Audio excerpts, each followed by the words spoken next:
अरे यार, अपनी सोचों से कुछ सोचो तो फिक्र तो करो।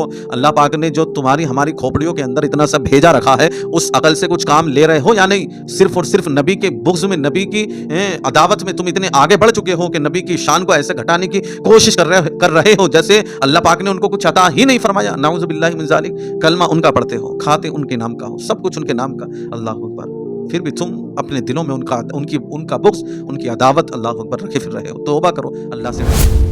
बिस्मिल्लाहिर्रहमानिर्रहीम। अस्सलामु अलैकुम वरहमतुल्लाहि वबरकातुहू। जिस शख्स की आज मैं बात करने वाला हूँ, इस शख्स ने दौर हाजिर में मुझे ऐसा लगता है कि बहुत ज़्यादा फितने फैला रखे हैं। अजीब व गरीब बारहा बातें करता हुआ ये शख्स नज़र आता है, जिसको सब मुफ्ती तारिक मसूद नाम से जानते हैं। लेकिन मेरे अजीज़, जिस टॉपिक पर ये वीडियो है, बड़ी अहम होने वाली है ये वीडियो, और इस वीडियो को हरगिज़ ना छोड़ें। क्यों? क्योंकि अकीदे की बात है और इसका दुरुस्त होना बहुत बहुत ज़रूरी है। मेरे अजीज़, अपनी बात को शुरू करने से कबल आप छोटी सी इस क्लिप्स को देख लें। अगर किसी का अकीदा शिरकिया है, वो नबी सल्लल्लाहु अलैहि वसल्लम को हर जगह हाजिर नाजिर समझता है, मुख्तार कुल समझता है, वो समझता है आपके पास हर चीज़ का इल्म है, यानी आलिमुल गैब हैं आप सल्लल्लाहु अलैहि वसल्लम बग़ैर किसी तावील के, तो चाहे वो देवबंदी हो, चाहे वो अहले हदीस हो, चाहे वो बरेलवी हो, उसके पीछे नमाज नहीं होती। और अगर शिरकी अकीदा नहीं है तो फिर चाहे देवबंदी हो, बरेलवी हो, अहले हदीस हो, सबकी नमाज एक दूसरे के पीछे हो जाती। मेरे अजीज़, जैसा कि आपने देखा कि ये शख्स जिस तरह ये अल्फाज कहे कि जो मुशरिकाना अकीदा रखे, ख्वाह वो कोई बरेलवी मसलक से हो, चाहे देवबंदी मसलक से हो, किसी से भी हो, इस शख्स का जो कहना है, अगर इस तरीक़े का अकीदा रखें क्या कि नबी को हाजिर व नाजिर माने, आलिमुल गैब माने, मुख्तार कुल माने, तो वो मुशरिक है और मुशरिक के पीछे नमाज जायज़ नहीं है।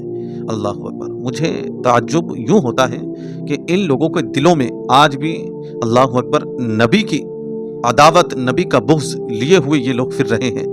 अल्लाह रब्बुल इज़्ज़त की मोहब्बत की आड़ में ये गुमान ये कर रहे हैं कि हम हुजूर की अज़मतों को घटाएं, हुजूर की शानों को घटाएं, तो अल्लाह अकबर, ये बिल्कुल सही कर रहे हैं। और जो ऐसा करेगा वही मुवाहिद कहलाया जाएगा, वही तौहीद का सही मानने वाला, यानी कि सही मानने वाला कहलाया जाएगा, तौहीद का मतवाला कहलाया जाएगा। नाउज़ु बिल्लाहि मिन ज़ालिक। मेरे अजीज़, कुरान और हदीस की रोशनी में इंशाअल्लाह बात करेंगे कि अगर कोई इस तरीक़े का अक़ीदा रखे कि नबी हाजिर व नाजिर हैं, और दूसरा कि आलिमुल गैब अल्लाह पाक की अता से हैं, और तीसरा मुख्तार कुल अल्लाह पाक की अता से हैं, तो उसका अक़ीदा गलत है या ख़राब है या सही है, वो मुशरिक कहलाया जाएगा, या ऐसा कहने वाले लोग बिल्कुल शरअन गलत हैं। इन लोगों को अपनी ज़बानों को लगाम देनी चाहिए। मेरे अजीज़, सबसे पहले कुरान की रोशनी में आप ये समझें कि क्या कुरान के अंदर कहीं नबी के हाजिर व नाजिर होने का जिक्र आया? तो कुरान की एक आयत जो मैं आपको पढ़कर सुनाऊँ, कुरान के सूरह हुजुरात के अंदर इस चीज़ का जिक्र किया गया। अल्लाह रब्बुल इज़्ज़त इरशाद फरमाता है, वअलमू अन्ना फ़ीकुम रसूलल्लाह, कि जान लो कि अल्लाह के रसूल तुम्हारे दरमियान मौजूद हैं। और उलमा इकराम ने इस आयत की तफसीर में नबी करीम अलैहिस्सलातु वस्सलाम की रूहानियत का फैज़ान और आपकी निगरानी उम्मत पर जारी है, इस तफसीर को आपने फरमाया। और आका यानी कि अल्लामा इमाम अहमद रज़ा फ़ाज़िल बरेलवी रहमतुल्लाहि तआला अलैह यहाँ फरमाते हैं कि हुजूर अपनी उम्मत के तमाम अहवाल पर अल्लाह पाक की अता से मुत्तला हैं और उन पर नज़र रखते हैं। ये अक़ीदा जो है हाजिर व नाजिर का बेज़ात नहीं है, अल्लाह रब्बुल इज़्ज़त की अता से है, अताई है ना कि ज़ाती। हम अल्हम्दुलिल्लाह सुन्नी अहले सुन्नत वल जमात, नबी अलैहिस्सलातु वस्सलाम के मामले में जो भी हमारा अक़ीदा अल्हम्दुलिल्लाह है, वो अल्लाह रब्बुल इज़्ज़त की अता से है, ना कि ज़ाती। इस बात को हमेशा याद रखें। रब की अता में अल्हम्दुलिल्लाह वो तो मालिक है, खालिक है, वही अल्हम्दुलिल्लाह जिसे जो चाहे अता फरमा दे। फिर भी इंसान जहाँ नबी अलैहिस्सलातु वस्सलाम को ये चीज़ें मानने से इनकार करता है, तो मैं अपने मुताबिक ये समझता हूँ कि वो अल्लाह रब्बुल इज़्ज़त की शान को सही माना में नहीं समझ पाता। क्योंकि अल्लाह रब्बुल इज़्ज़त भाई उसकी ज़ात वो ज़ात है जिसे जो चाहे अता करते, वो मालिक है। ये तो हाजिर व नाजिर होना हुआ, आलिमुल गैब होना हुआ, मुख्तार कुल होना हुआ, ये तो अल्लाह रब्बुल इज़्ज़त की शान जो अल्लाह ने अपने महबूब को अता फरमाई। मेरे अजीज़, एक ये बात कुरान की आयत कि वालमू अन्ना फ़ीकुम रसूलल्लाह, कि जान लो कि महबूब अलैहिस्सलातु वस्सलाम तुम्हारे दरमियान में मौजूद हैं। ये नबी के हाजिर व नाजिर होने के लिए काफ़ी दलील अल्हम्दुलिल्लाह है। اور بھی بہت سی دلیلیں ہیں، لیکن ویڈیو بہت زیادہ بڑھ جائے گی، اس لیے اور دو باتوں پر بھی بات کرنی ہے۔ اس کے بعد میں دوسرا جو یہ شخص بات کہہ رہا ہے کہ نبی علیہ الصلوۃ والسلام کو اگر کوئی عالم الغیب کہتا ہے، مانتا ہے، تو وہ مشرک ہے، اس کے پیچھے نماز نہیں ہوگی، نعوذ باللہ۔ یار اللہ سے تو ڈرو، تم کہہ کیا رہے ہو؟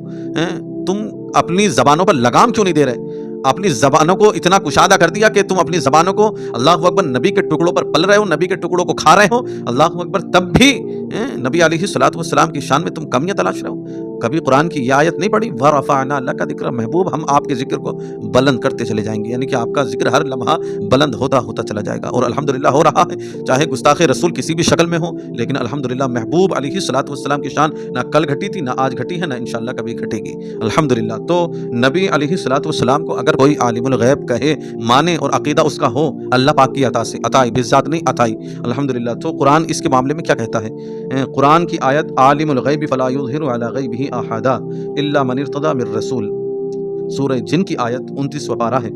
وہی غیب کا جاننے والا ہے اور اپنے غیب پر کسی کو مطلع نہیں کرتا سوائے اپنے منتخب رسولوں کے، الا من ارتضی من رسول۔ الحمدللہ، یہ ہمارا ایمان ہے کہ بے شک اللہ ہی ان شان و شیان کا مالک ہے، وہ بذات مالک ہے، لیکن ہم نبی کو بذات مالک نہیں مانتے بلکہ اللہ پاک کی عطا سے مانتے ہیں، اور اس کے اندر یہ صفحہ ہے کہ اللہ رب العزت جسے چاہے اپنے رسولوں میں یہ چیز عطا فرما دے۔ یہ نبی علیہ الصلوۃ والسلام کے عالم الغیب ہونے کی دلیل اگر کوئی مانگے یا اس شخص کے لیے یہ کافی ہے۔ اب یوں تو جو نبی کی ذات میں نقص تلاشے ان کے لیے کہاں یہ باتیں پوری ہوتی ہیں، کبھی وہ سوچے تو کہ کہیں ہم ایسا تو نہیں کہ نبی علیہ الصلوۃ والسلام کی باتوں کو، ان کی شانوں کو گھٹانے میں اللہ رب العزت کی شان کو تو نہیں گھٹا رہے ہیں۔ اگر تمہیں یہ پتا ہے کہ اللہ رب العزت الحمدللہ کن فرما دے تو فیکن، وہ چیز ہو جاتی ہے، اس کے خزانوں میں کسی بھی چیز کی کوئی کمی نہیں ہے، تو یہ اس کے خزانوں میں کیا کمی ہے کہ وہ جسے چاہے ان چیزوں پر مطلع فرما دے؟ نہیں، الحمدللہ وہ جسے چاہے عطا فرما دیتا ہے۔ اسی طرح اللہ پاک نے اپنے محبوب کو اس چیز کا علم بھی عطا فرمایا، یعنی آپ کو عالم الغیب بھی بنایا ہے، اللہ رب العزت نے، بذات نہیں بلکہ اللہ رب العزت نے بنایا۔ دوسری بات یہ ہو گئی، اور تیسری بات جو اعتراض کی تھی کہ اگر کوئی نبی علیہ الصلوۃ والسلام کو مختار کل مانے، اللہ اکبر، وہ مشرک یعنی کہ شرکیہ عقیدہ رکھ رہا ہے اور اس کے پیچھے نماز نہیں ہے، نعوذ باللہ من ذالک۔ ارے یار، اپنی سوچوں سے کچھ سوچو تو فکر تو کرو، اللہ پاک نے جو تمہاری ہماری کھوپڑیوں کے اندر اتنا سب بھیجا رکھا ہے، اس عقل سے کچھ کام لے رہے ہو یا نہیں؟ صرف اور صرف نبی کے بغض میں، نبی کی عداوت میں تم اتنے آگے بڑھ چکے ہو کہ نبی کی شان کو ایسے گھٹانے کی کوشش کر رہے ہو جیسے اللہ پاک نے ان کو کچھ عطا ہی نہیں فرمایا، نعوذ باللہ من ذالک۔ کلمہ ان کا پڑھتے ہو، کھاتے ان کے نام کا ہو، سب کچھ ان کے نام کا، اللہ اکبر، پھر بھی تم اپنے دلوں میں ان کا بغض، ان کی عداوت، اللہ اکبر، رکھے پھر رہے ہو۔ توبہ کرو، اللہ سے ڈرو، اللہ رب العزت صحیح سمجھ سبھی کو عطا فرمائے۔ تو تیسری بات یہ تھی کہ اگر کوئی نبی علیہ الصلوۃ والسلام کو مختار کل مانے، قرآن سے کہیں ثابت یہ ہے یا نہیں؟ تو قرآن کی روشنی میں آپ سنیں، اللہ رب العزت ارشاد فرماتا ہے، وما رمیت اذ رمیت ولکن اللہ رما۔ اے نبی علیہ الصلوۃ والسلام، جب آپ نے پھینکا تو آپ نے نہیں پھینکا بلکہ اللہ نے پھینکا۔ سورہ انفال، یہ سورہ انفال کی آیت ہے، وما رمیت اذ رمیت ولکن اللہ رما۔ کیا کہ جب آپ نے پھینکا، کس نے؟ نبی علیہ الصلوۃ والسلام نے، تو آپ نے نہیں پھینکا بلکہ اللہ رب العزت نے پھینکا۔ اس آیت میں ظاہری فعل نبی کا ہے، اصل فاعل اللہ رب العزت ہے۔ یہی ہمارا عقیدہ ہے کہ نبی کا اختیار عطائی ہے، ذاتی نہیں ہے۔ جس طرح یہ بات یہاں کہی گئی کہ نبی پھینکا تم نے، لیکن حقیقت یہ کہ اس کو پھینکا میں نے ہی ہے۔ کیا تھا کہ جب آپ نے پھینکا تو آپ نے نہیں پھینکا بلکہ اللہ رب العزت نے پھینکا۔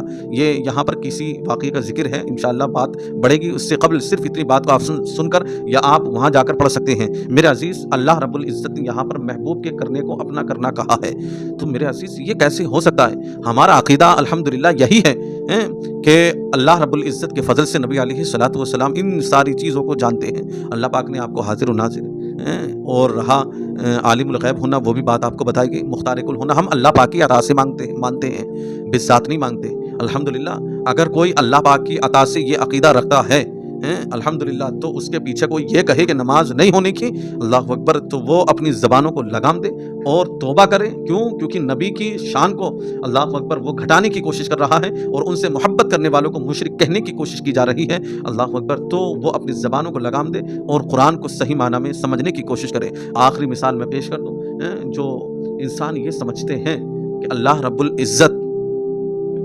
बिज़ात हर चीज़ का अल्हम्दुलिल्लाह वही मालिक है।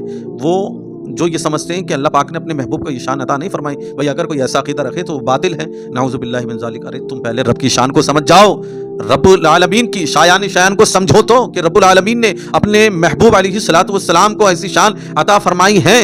ये तो कभी हमारे जहनों में उनकी शान आ भी नहीं सकती है। ये तो जो अल्हम्दुलिल्लाह छोटी सी खोपड़ी में भेजा रखा, उससे ज़र्रा बराबर हमें कुछ सीख मिल रही है। हम नबी अलैहिस्सलातु वस्सलाम की सोच व फ़िक्र को, उनके मरातिब को, अल्लाहु अकबर, हम कहाँ समझ सकते हैं।